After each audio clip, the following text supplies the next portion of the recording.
All right, Alon Pinkas served as chief of staff to Shlomo Ben-Ami and David Levy, the ministers of foreign affairs in Israel. He was a foreign policy advisor for Ehud Barak and political advisor to Shimon Peres. And he was also consul general of Israel to New York City. Alon, it's really an honor to be able to interview you. How are you today? It's my pleasure, Dana. Good to be with you. How am I? All things considered, I'm okay. But emphasize all things considered, not that I'm okay. Have you ever seen, and the answer should be two-sided. Have you ever seen the anger inside of Israel that we are experiencing now after October the 7th, and the desire to do away with a barbaric enemy that will attack again, no doubt? And have you also, on the other side of the coin, if I can ask you both questions, have you ever seen Arab anger, not only in the Middle East, but really across capitals all across Europe and even in North America right now? No. I mean, the short answer, the snap answer is no, I have not. And now to somewhat elaborate on that. Look, 2023 is arguably the worst year in Israel's history. Then came October 7th, and that became the worst day in Israel's history. Now, the year 2023 began with Mr. Netanyahu's constitutional coup and the pushback from large swaths of the population, hundreds of thousands every week demonstrating against him. It was divisive, it was toxic, it was politically explosive, and then came October 7th. That day became a point of inflection, if you will, in terms of the anger. But I have to say, Dana, this anger is it has two targets. One is Hamas, which was contained in your question, and it's not just anger; it's this resolve and determination to hit them as hard as possible and to get rid of them, eliminate, eradicate, obliterate, all these synonyms and euphemisms. But there's also a brewing, I mean, it's right up there, but a brewing that's not yet manifest in the streets of anger, disappointment, distrust, mistrust with Mr. Netanyahu. So you take those two combined to answer your question specifically, and the answer is no, I have not seen these levels of anger, frustration, devastation, and even humiliation that we're experiencing. Before we move to the Palestinian anger in the Arab street, if I can coin it that way, who is running the show in Israel in terms of government? Because the public feels that Netanyahu betrayed them on a number of fronts, but more than anything, there's the largest intelligence failure ever in history, the history of Israel. So then you have a war cabinet. Is Netanyahu just speaking as the prime minister, or is he still driving the show? Well, and constitutionally and politically speaking, he runs the show. Without the trust, without the respect, without the confidence of the public, or for that matter, the military. His government is completely and comprehensively dysfunctional, inept, and incompetent. But that's beside the point. In terms of managing the war, the war cabinet, constitutionally, in terms of his authority, he runs the show. But politically, he doesn't really. Because the war cabinet consists of himself, Defense Minister Gallant, Yoav Gallant, who's also going to be held responsible eminently for this failure, the intelligence failure, but is also not on good terms with Mr. Netanyahu, who, if our viewers and listeners recall, who fired him in March for planning to go out publicly on the 26th of March and warn that the constitutional coup that I just referred to was encroaching and impinging on military preparedness and readiness. Okay. Then there are two gentlemen who joined the war cabinet from an opposition party. One is Benny Gantz, a former defense minister and a former IDF chief of staff, and the other is Gadi, Lieutenant General Reserve Gadi Eisenkot, who's also a former IDF chief of staff. So between the three of them, Defense Minister Gallants, Benny Gantz, and Gadi Eisenkot, Mr. Netanyahu is essentially outnumbered in the cabinet. But over this, overarching, overriding, and above it all, stands a unique, almost unprecedented American involvement in the management of the war. Not the tactical, although they have had their say and had their opinions and reservations about some tactical plans, but in terms of the operational, not even the strategic, just the operational conduct of the war, there are the Americans. Now, Russia invaded Ukraine in February of 2022. You haven't seen the American Secretary of State, Antony Blinken, who was Secretary of State then, of course, and is Secretary of State now. You haven't seen him sit down 3 times in an Israeli war, in a Ukrainian war cabinet. He has sat 3 times in an Israeli war cabinet. The U.S. dispatched a 3-star Lieutenant General, Marine General, General Glynn, to Israel 10 days ago. Mm-hmm. And so the Americans have a major say on how this is being run. And so back to your question, after all this elaboration, and I digressed somewhat. No, it's really important. It is unprecedented American involvement in the running of the government of Israel, at least when it comes to the war in Gaza. Yeah, and of course, we haven't, I haven't pointed to it. There's this massive American force building in the Eastern Mediterranean, 2 carrier strike groups, the Gerald Ford and the Dwight Eisenhower. There is the 26th Marine Expeditionary Force, which is stationed not far. That's 2,000 Marines. And just yesterday, CENTCOM, the U.S. Central Command, announced that a Ohio-class nuclear submarine, the USS Florida, is also moving into the Mediterranean. Now, what all this force structure means, we can deliberate forever.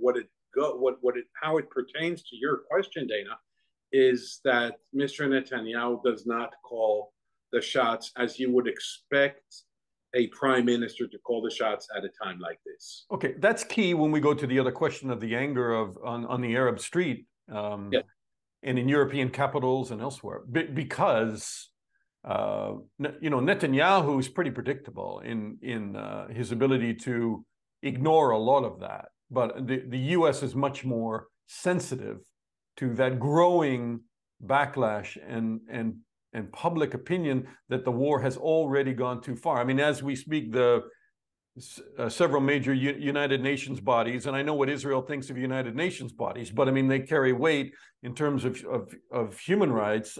On Monday, they've called a united call for a humanitarian ceasefire in Gaza. You have 18 signatories, UN High Commission of Human Rights, the World Health Organization, UN Chief. The entire population is besieged and under attack, quote unquote, denied access to essentials for survival, bombed in their homes. It goes on, and at the end, the statement says 30 days, enough is enough. This must stop now. And that puts pressure, I think, added pressure on the U.S. Yeah, it does. It does, and it's becoming evident, and it became evident, in fact, in Secretary of State Blinken's most recent visit here 3 days ago, or 2.5 days ago, Friday, in which he, in closed doors, in quiet, discreet meetings, expressed U.S. concerns. Now, the U.S. concerns pertain to 2 or 3 different issues here. The U.S. is not necessarily happy with the Israeli concept that is being enunciated publicly, that this is going to be a prolonged conflict, that this is going to take many weeks, indeed even months, as the defense minister, that very same Gallant that we referred to earlier. The U.S. is unhappy with that because that bogs the U.S. back into this. Moving to another level, the longer it takes, the more likely or the dynamics of an escalation can be set in motion, which is why, partially, why the U.S. sent such a huge naval force to the Eastern Mediterranean.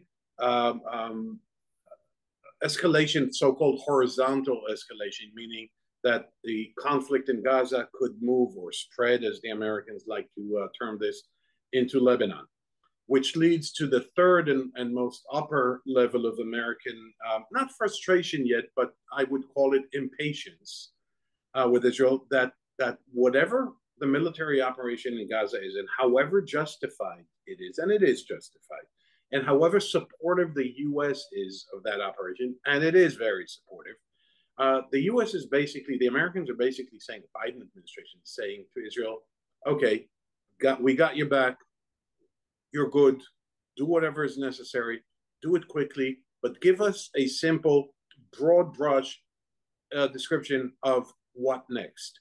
The day after, what are the scenarios? Who's going to govern Gaza? Let's assume you destroy Hamas militarily and you incapacitate it politically to the point that they cannot govern Gaza. We're fine. We, America, we're fine with that. But give us a glimpse of what you're thinking about the day after, which brings me to your point about the UN. Israel is always quick, in many cases, understandably, to dismiss the UN for its, bias and hypocrisy and bureaucratic, slow-moving. right, Of, and it's all true, But if there is going to be a long-term, durable, possible, I'm not saying it's necessarily going to happen, solution in the Gaza Strip, post Hamas, which Israel says is a must, which the U.S. at least publicly tends to agree. Secretary of State Blinken said on several occasions in the last 10 days, last week, that reversion to the status quo ante is unacceptable, meaning that Hamas maintains residual political power and essentially controls Gaza. That's unacceptable. Okay. In any scenario, the UN is going to have to play a role. So if I were Israel, if I were in a decision-making position or advising a decision-making group or person, I would say be careful with the UN. Be smart. They may lead they may have to play a key role in the day after Hamas, if there is a day after Hamas. Well, okay, that's a fair question, Dana. I mean, if there is a day after, there could conceivably not be a day after. And we could, this is going to be, a horrific and tragic rendition of Groundhog Day. That this is going to go on and on and on, and every day is going to look like the next one, and then it's going to stop. And a year from now, we're going to have a recurrence of the same thing. But if there is a day after Hamas, and let's do this I'll do it shortly, succinctly. Let's do it by elimination, Dana. Okay, who cannot rule Gaza? Well, Hamas clearly cannot rule Gaza.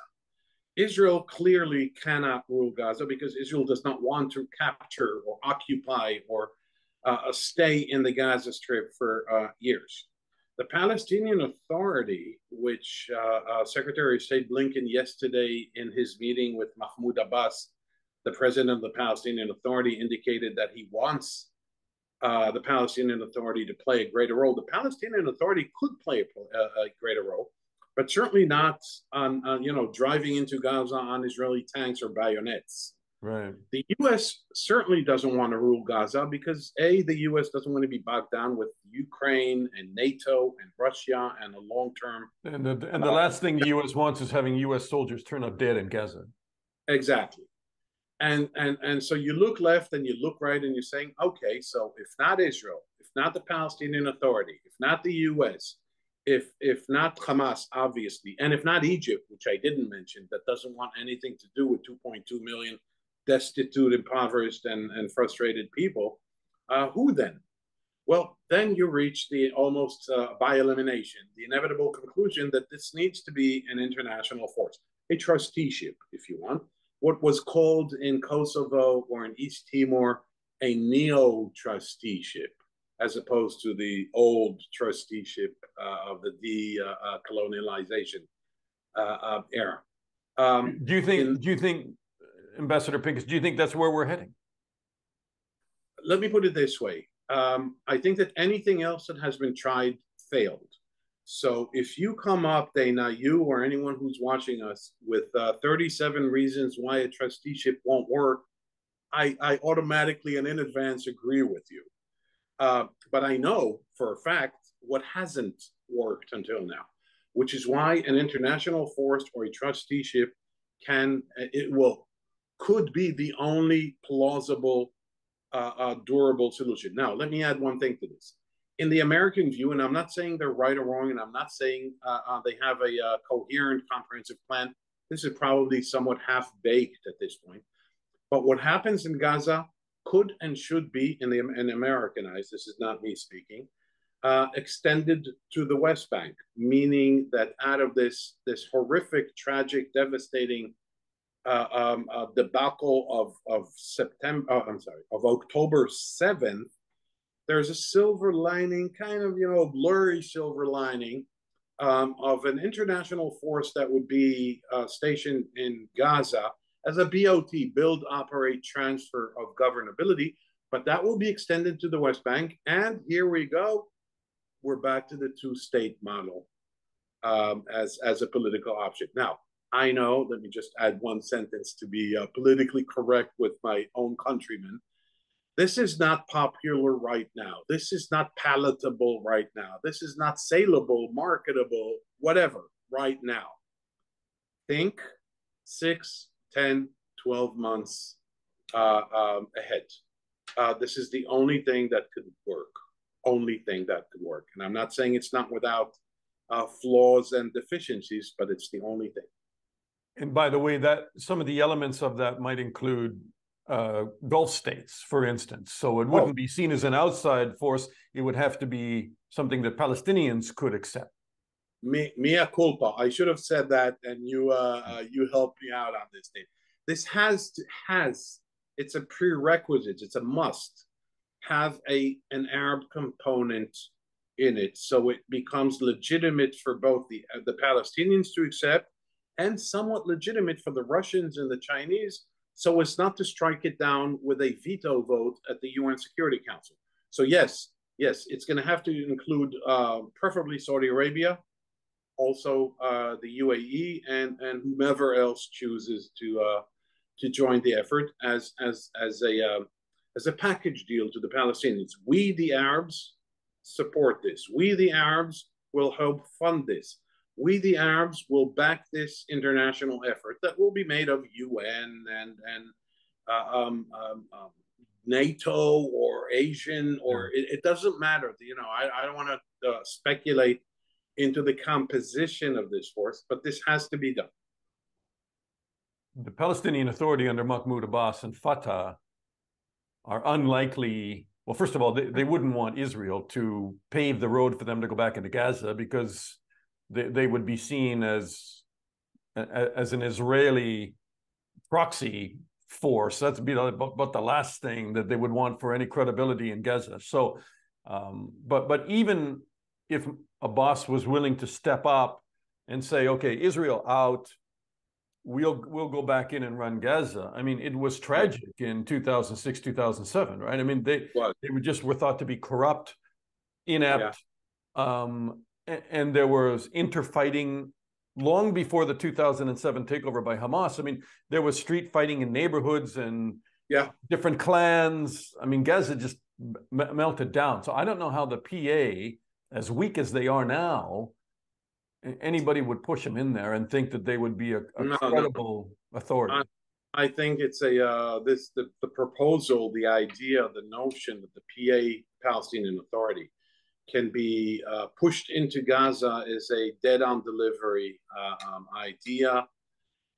You're absolutely right in how you described this in 2000, going back to 2006 and 2007, when there was an election in Gaza in 2006 and Hamas won, and by 2007 they basically executed half of the PLO, or the Palestinian Yeah. Authority. So much for Palestinian unity, by the way, because people with No, short there's no memories, including the current generation of Palestinians, thinks well, that they're all brothers in arms, but in fact they were killing each other and throwing each other off rooftops in we're killing 2007. each other with passion, and look, I have no illusions about the Palestinians. I'm not one of those peaceniks who believes that if you build it, they will come. As goes the old baseball movie cliche, But that they will.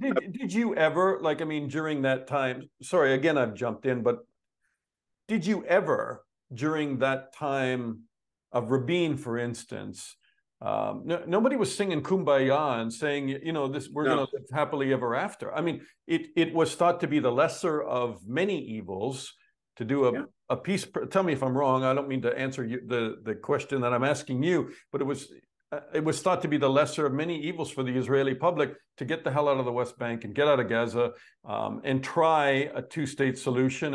And Rabin said, if we don't do it now, we're going to be facing something like what you're facing right now.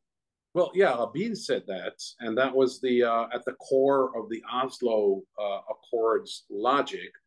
But fast forward 7 years from Oslo to the year 2000, and that there was the Camp David summit of July 2000 that then President Bill Clinton hosted, with Prime Minister Ehud Barak and Arafat, and that was Israel's most comprehensive.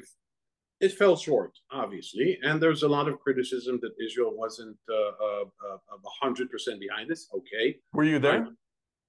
No, I wasn't there because I was chief of staff to the foreign minister who resigned in protest a week before. But I was there for the preparation, and more importantly, I was there for the negotiations, for the subsequent negotiations in October, November, and December of 2000 with the new foreign minister at the time, Shlomo Ben-Ami, right? Yeah. Professor Shlomo Ben-Ami. Now, do you think some of that's deliverable now? Like, if you look at, okay, Arafat couldn't pull the trigger. I mean, he couldn't sign on. But if you look at it now, land swap, access to Jerusalem holy sites, all of, I mean, they went through everything. There wasn't a right of return for Palestinian refugees, but there was compensation. I mean, a lot of the issues were resolved, even now with all the settlement building, which has gone, into turbo mode under Netanyahu and Sharon. But even with that, if you do land swap, 13% of the West Bank or whatever it is, a lot of the elements are still there, right?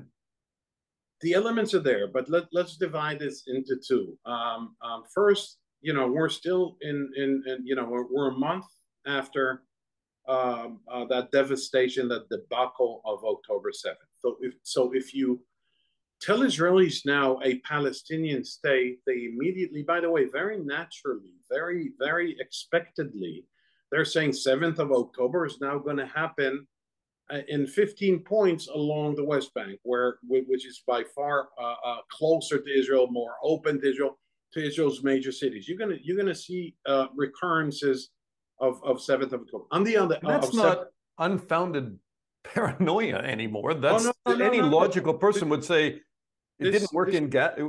They couldn't be quiet in Gaza. We're going to give them the West Bank and put them even closer to the heart of Israel and expect that they're not going to arm with rockets and that they're not going to attack us in 3 years or 5 years or whatever it's going to be. 100%. And people are going back to the well, you just need one terrorist with a anti-aircraft shoulder missile to shoot down a United Airlines 787 landing in Israel. Because it's a kilometer and a half. It's a mile. That's one level. So selling the two-state solution based on those parameters right now is dead on delivery, as I said before. Yeah. But the international presence, the trusteeship, if you will, the neo-trusteeship, not to rehash those complicated terms. That could work a year from now, and because it's based on a very simple, horrible, but nonetheless a simple equation, Dana. It goes like this: the Palestinians can't govern, and Israel can't stay. The Palestinians are a failed state in the making, yet Israel does not want to annex that government. Now, for that, the West Bank. For that to happen, and I'm moving fast forward into uncharted waters here. For that to happen, you need a new government in Israel and possibly, conceivably, hopefully, a new leadership with the Palestinians. To tell you that this is a simple thing, no. So this incident, this crisis, this ongoing raging war, provided us with a solid anchor, a base. Let's start with Gaza. It was always, what are we going to do with Gaza, even if we get along with the Palestinians in the West Bank? Well, there's still Gaza, so that's not. No, let's now reverse this. Let's start with Gaza, with this international force. Now, I'm not an advocate for this. I'm just going by elimination. Everything else failed. Everything else failed. So I just don't see any other feasible or viable formula that can work. Wouldn't it be ironic if Hamas, who blew up bombs in Tel Aviv during the Oslo Accords, who had every opportunity with Iran's backing has tried to destroy any chance of a workable two-state solution or a real peace plan? Wouldn't it be ironic if their attack on October the 7th actually led to something long-term, renewed effort to bring about peace between the two peoples? Yeah, you're exactly right. I mean, that's the silver lining that I may be too hasty in seeing. But you can even broaden the lens here, the perspective here.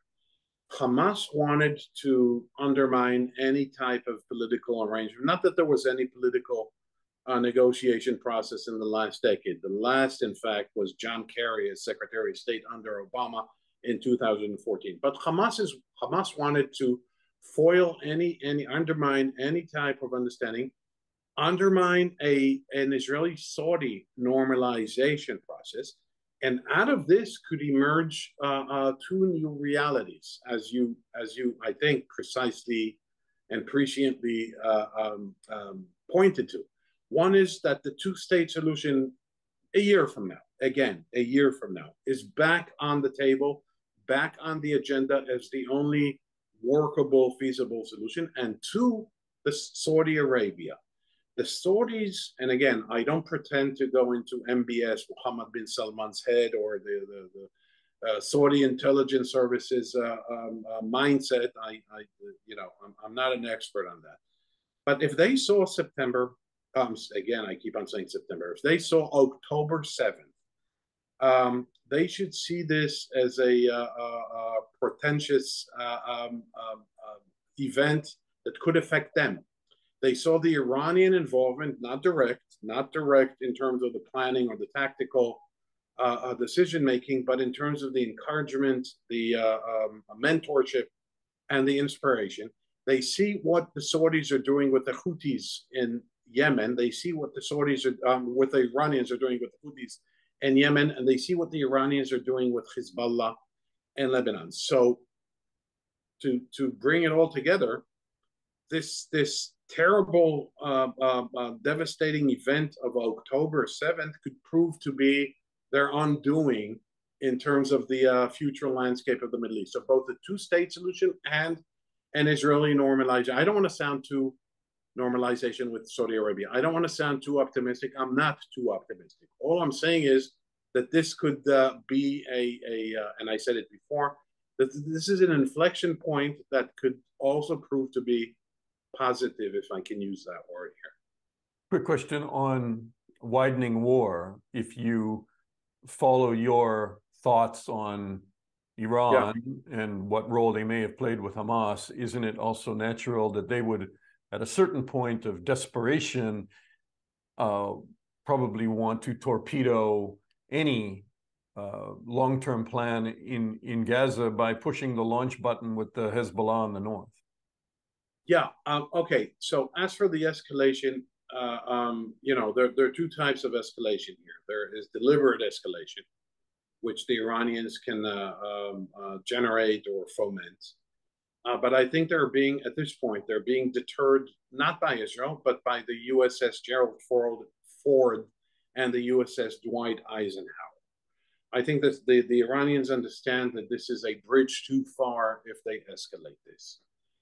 But, and this is a major but, there is inadvertent escalation or miscalculation that leads a series of local events that leads to a rolling escalation, and then someone's going to write a book entitled "The March of Folly," and folly, and we're all going to look back and see, how did we not see the signs? Well, the signs are there, and the miscalculation in Lebanon is staring us in the eye.